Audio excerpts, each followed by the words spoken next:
कारण जिल्हा परिषदला पंचायत समितीला ओबीसीचे 4-5 लोक निवडून येऊ लागले, 1-2 आमदार होऊ लागले, ह्यांच्या पोटामध्ये दुखायला लागलं आणि त्यांना वाटतंय 100% हे मराठ्यांनाच जागा मिळायला पाहिजेत.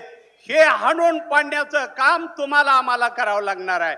मी भुजबळ साहेबांना एवढं सांगतो की साहेब जरा बाहेर पडूया आणि ओबीसीला एक करूया. ह्यांना पळता भुई कमी होईल. मराठेशाहीना काय लावलंय महाराष्ट्रामध्ये. मी 45 वर्षापासून काम करतो भटक्या विमुक्तामध्ये.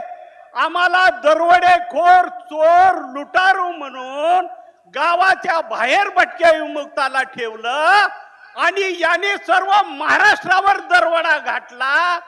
ओबीसीच्या आणि भटक्या विमुक्ताची